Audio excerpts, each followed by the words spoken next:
आज मैं ये बोलने के लिए मजबूर हूं कि जो यूजीसी पर नियम आ रहे हैं और अगर ये लागू हो रहे हैं तो मोदी जी आप गलत हो।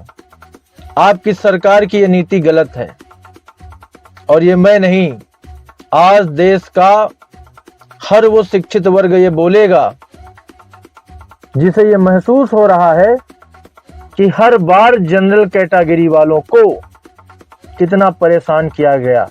अरे आरक्षण का विरोध करने वाली ये सरकार ऐसे नियम ला रही है जिनसे भेदभाव कम नहीं होगा, भेदभाव बढ़ेगा। अब भेदभाव भी बता देता हूं आपको। भेदभाव जनरल के साथ कितना हुआ है मालूम है आपको? सरकार के शीर्ष पर बैठे बड़े बड़े नेताओं को मालूम है क्या कितना हुआ है भेदभाव? आरक्षण जनरल को नहीं, उन्हें क्या जरूरत है आरक्षण की, तो बहुत काबिल होते हैं, वो तो पास ही हो जाएंगे, उन्हें तो नौकरी मिल ही जाएगी। हर जगह भेदभाव जनरल कैटेगरी से होता है। किसी दूसरे कैटेगरी के लोगों की सीट पर कोई जनरल कैटेगरी वाला नौकरी नहीं पा सकता, लेकिन जनरल की जगह पे किसी भी कैटेगरी को नौकरी दे दी जाती है क्योंकि वो कमजोर है ना। जनरल वाला तो जी ही लेगा। तो जनरल कैटेगरी के साथ जितना भेदभाव हुआ है आज तक, दर्शकों, किसी भी कैटेगरी के साथ इतना भेदभाव नहीं हुआ। हर बात पे जनरल को दबाना। एक यूजीसी है, यूजीसी में नियम था कि पढ़ने वाले जो छात्र यूनिवर्सिटी में हैं, जनरल कैटेगरी का व्यक्ति अगर कोई जाति सूचक शब्द या किन्हीं भी आपत्तिजनक शब्दों का प्रयोग करता है तो उनके खिलाफ शिकायत कर सकते थे। लेकिन अगर उनके द्वारा की गई शिकायत गलत निकलती थी तो शिकायत करने वालों पर कार्रवाई होती थी। लेकिन अब जो ये सरकार नियमों में बदलाव करके आ रही है, उसके अनुसार अगर शिकायत करने वाला गलत भी साबित होता है तो उस पर कोई कार्रवाई नहीं होती। अब आप मुझे बताओ, जब आप पढ़ाई वाले शिक्षण संस्थानों में ऐसी चीजें लाओगे केवल ये कि भेदभाव कम हो, अरे इनका दुरुपयोग होगा, इन नियमों का दुरुपयोग एक्टों का किया जाएगा। कोई भी पर्सनल खुन्नस निकालने के लिए किसी भी जनरल कैटेगरी के छात्र के ऊपर कंप्लेन कर देगा और उस व्यक्ति का उस छात्र का जिस पर ये कंप्लेन होगी, उसका करियर, उसकी पढ़ाई, उसकी शिक्षा, उसका सम्मान, उसका आत्मसम्मान सब बर्बाद हो जाएगा, मिट्टी में मिल जाएगा। और देख लेना, मैं आज चूकूंगा नहीं ये बोलने से मोदी सरकार को भी, ये गलत है जो आप करने जा रहे हो, ये गलत है और आपको इस पर बार बार विचार करना पड़ेगा। जैसे महिलाओं को इतनी छूट दे दी गई, माफ कीजिएगा लेकिन कई ऐसे मामले आते हैं जहां महिलाएं गलत होती हैं लेकिन पुरुषों को झेलना पड़ता है, क्योंकि महिलाओं की पहले सुनी जाती है।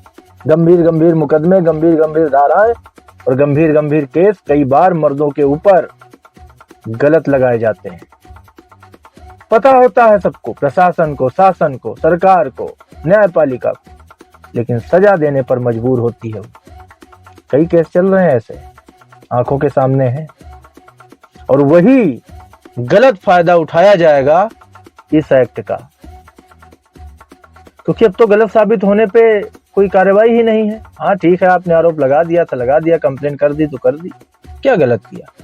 तो जब ऐसी स्थिति होगी तो कोई भी आके कल को किसी के ऊपर भी पर्सनल कोई बात भी हो गई तब भी वो इस तरह की कंप्लेन कर देगा कि भाई मेरे साथ अभद्रता की है, जनरल कैटेगरी वाले छात्र ने मुझे जाति सूचक शब्दों से पुकारा है। लेकिन यही नियम किसी जनरल कैटेगरी वाले पे नहीं लगाए जाएंगे। उन्हें उनकी जाति के नाम से पुकारा जाए, उन्हें कुछ भी उलझुल बोल दिया जाए, लेकिन उनके लिए कोई कानून, कोई नियम नहीं है। ये भेदभाव सरकार करती है या समाज करता है? हमारे देश के संत महंत लोग सड़कों पर यात्राएं निकाल रहे हैं, जातियों के नाम पर ना बटे हिंदू, जातियों के नाम पर ना बटे हिंदू। और सरकार के ऐसे नियम, ऐसे फैसले। SC/ST एक्ट कम था क्या? SC/ST एक्ट कम था क्या? किसे नहीं पता है, किसे नहीं पता है कि आधे से ज्यादा SC/ST एक्ट केवल खुन्नस, रंजिश के तहत लगाए जाते हैं, उनका उस केस से लेना देना भी नहीं होता, लेकिन एक्ट बना है तो लगा दिया जाता है। जरा सी भी कोई कहा सुनी हुई तो जो उस श्रेणी में आता है कि वो एक्ट लगा सकता है उसने लगवा दिया। ये समाज में आप समानता ला रहे हो कि विभाजन कर रहे हो? मैं बार बार बोलूंगा, मोदी सरकार अगर ये नियम लागू करती है ये गलत है, इसमें सुधार करें ताकि ये समाज को बांटने वाला नहीं जोड़ने वाला बने। और अगर ऐसा नहीं करते हो आप तो ये गलत है। तो इस घटना जो ये चल रही है ये मामूली नहीं है, तमाम लोग खुलकर इस पर बोल रहे हैं। और आपको पता है इम्पैक्ट भारत टीवी और मैं रजत अवस्थी कभी भी गलत के साथ खड़ा नहीं होता। कोई भी सरकार हो, कोई भी व्यक्ति हो, उसके द्वारा गलत निर्णय लिया जाएगा तो मैं सबसे पहले बोलूंगा। तो ये जो यूजीसी एक्ट आया है इस पर जो तमाम जानकारी है वो आपको मैं बता देता हूं, फिर बात करते हैं। हाल ही में यूजीसी यूनिवर्सिटी ग्रांट्स कमीशन ने अपने नए नियम promotion of equity in higher education institutions regulations 2026 जारी किए हैं, जो 15 जनवरी 2026 से भारत के सभी कॉलेज और विश्वविद्यालयों पर लागू हो गए हैं। इनके उद्देश्य में उच्च शिक्षा संस्थानों में जातिगत भेदभाव रोकना और समान अवसर देना बताया गया है। लेकिन जनरल कैटेगरी सवर्ण छात्रों के बीच इन नियमों को लेकर काफी नाराजगी और विवाद भी शुरू हो गया है।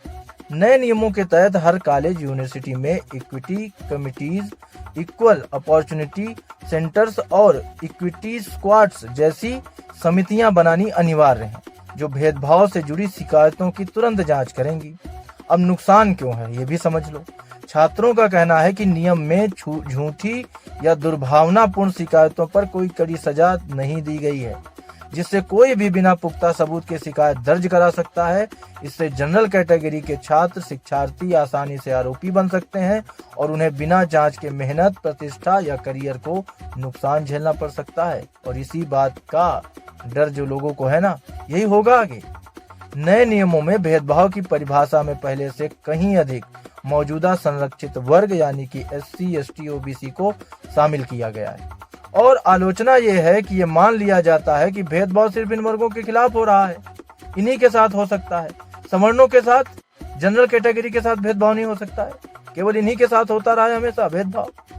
जनरल कैटेगरी के छात्रों का मानना है कि भेदभाव सिर्फ एक दिशा में ही मान्य है, यानी अगर किसी जनरल कैटेगरी छात्र के साथ जाति या पहचान के कारण भेदभाव होता है तो ये नियमों के तहत अपना उतना प्रभावी रूप से माना ही नहीं जाएगा। इससे उन्हें समान सुरक्षा और न्याय नहीं मिल सकता, जैसा कि संविधान के तहत अपेक्षित है, जैसे RTI या निष्पक्ष सुनवाई। कहाँ है ये सब चीजें? जनरल की तरफ कुछ है ही नहीं, केवल SC, ST, OBC। इन नियमों में इक्विटी कमिटीज या समान आय अवसर समूहों में जनरल कैटेगरी प्रतिनिधियों का विशेष प्रावधान बताया ही नहीं गया है। अब नुकसान क्यों है? इससे छात्रों को डर है कि निर्णय लेने वाली समितियां एक तरफा हो सकती हैं, जिससे जनरल छात्रों की बात या शिकायत को उचित रूप से नहीं सुना जाएगा या उसकी गंभीरता को नजरअंदाज किया जा सकता है। सोशल मीडिया और छात्रों के बीच ये चिंता फैल रही है कि इक्विटी स्क्वाड्स और निगरानी समितियां कैंपसों में सतर्क निगरानी और रिपोर्टिंग कर सकती हैं, जिससे स्वतंत्र अभिव्यक्ति और खुली बातचीत पर असर पड़ सकता है। कॉलेज यूनिवर्सिटी का माहौल अनिर्वाचित निगरानी जैसा दिख सकता है, जहां छात्र बोलने से पहले सोचेंगे कि कहीं कोई रिपोर्ट ना कर दे।